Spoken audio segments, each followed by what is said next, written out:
Hi, welcome along. Today we're going to be talking about Teach Me Too with the lovely ladies from Inclusively Down. We've got Lucy Clarke with us and Julie Knight, so thank you so much for coming. Today we want to talk a little bit about Teach Me Too, because Teach Me Too was a project actually designed and implemented for COVID, during the time of COVID where people were at home, where people couldn't access the support they needed, particularly in those preschool years. And you guys very kindly came to our rescue to help put in place something that those particularly our preschoolers and our younger children can use at home.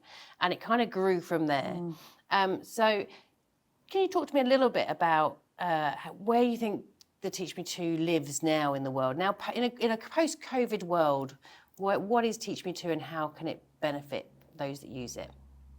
I think to think about where it is now, we do have to look back and think about where it came from. And you're absolutely right. And, it was a shared conversation again in terms of 21 Together, the Kent group. It was very much about our young children are not getting their early intervention groups that we're so good at giving them. You had a really good offer going on at 21 Together, and could we think about actually recording some videos for you to use in groups? And I think as we started to make them, we became aware that actually they could be so much more, and that actually they could then be offered more nationally and kind of on a widespread basis that wasn't just for the 21 Together groups. And so as they started to kind of be reeled out, it was then conversations with other people that started to see them, and actually other groups that started to get involved, and we had much wider conversations. And it was a case of then actually us realizing that there are also many young children that don't get the intervention groups that are able to be offered where there are strong parent charities in other areas, and don't have specialist teachers or portage or those kind of early intervention specialists going into either their settings or to their home. So there was a bit of a postcode lottery going on. And so I think as those realizations started to happen, the Teach Me Too project was able to grow even more. So that's why I think it's still relevant now, because it evolved out of COVID, but actually makes sense in its place in the market to be free. So completely not based on what people can afford or where they are or who they are, and easily accessible. So actually, that's where it started, really, in terms of being able to offer that specialist teaching. Yeah, definitely. And I think when we're working in nurseries and reception classes, those early years classes, a lot of the time we get asked about, how they can include the children in the learning, or they might make assumptions that they can't be included within the learning. And I think the Teach Me Too resources are a great reference. Have a look at those, see how we're presenting, how we talk to the children, what resources we use, taking into account their learning profile. So I think it's really good for staff working with our children in settings as well as in the home, as a sort of reference. Yeah, they're a model, aren't they? And I think it's a little bit like with other concepts. It's a case of there is so much child-led play now in earlier settings, rightly so. It works, it's got its place. But actually for our young children, they don't pick everything up by osmosis, and actually without a structure, without clear instructional teaching, without staff actually being able to sit them down, ideally in a group, and being able to say, this goes with this is this, and actually really teaching to them, things get missed.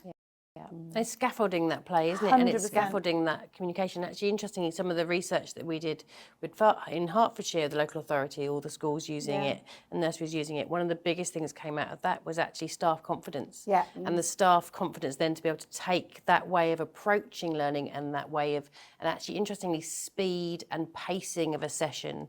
They really found that was really helpful to take that on and take it out into the setting and then use it across the board in different ways. So although Teach Me Too, it doesn't do a step-by-step guide to every single step of the curriculum, because that would be madness.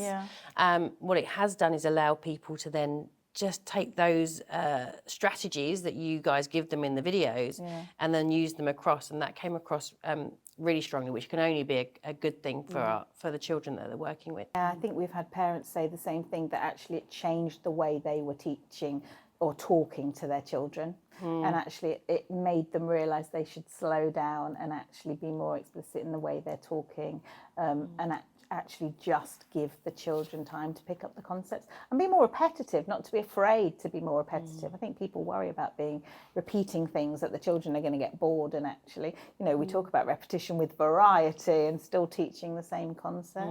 In reality, it's the adults that get bored first, Yeah, isn't it? 100%, Let's be honest, it's the adults, not the kids, that get bored. And I think one of the other really great things, and I don't know whether this is something you found, is, as a parent, and as I've been talking to lots of parents, there's always a lot of pressure when you've got a particularly young child.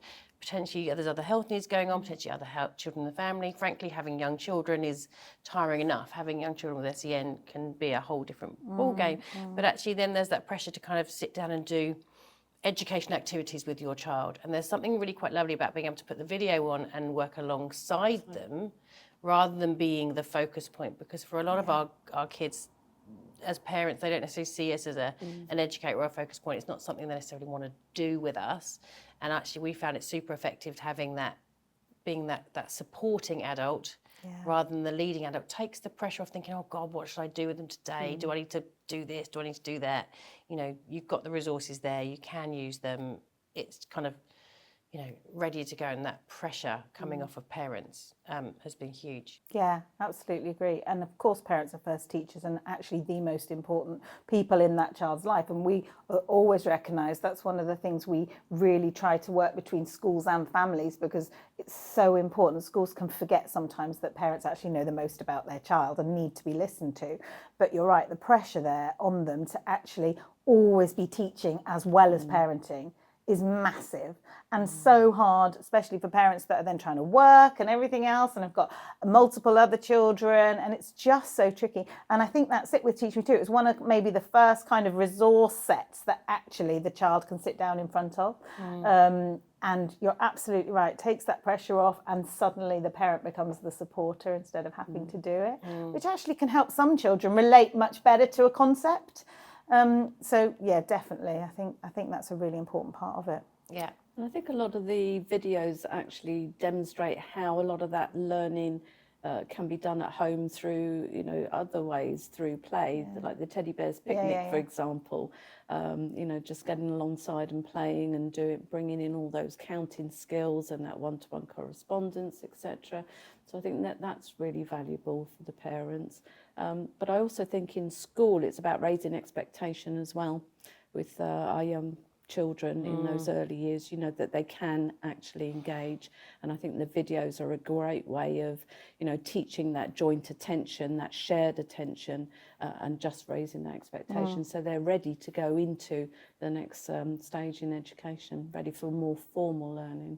Yeah, absolutely. And it's that structured, isn't it? That structured activity that actually our guys, a lot of people assume that our guys can't come to the table and do a structured activity, and actually they can be very good at it, and often are very good at it if it's delivered in a way that is accessible to them and engaging.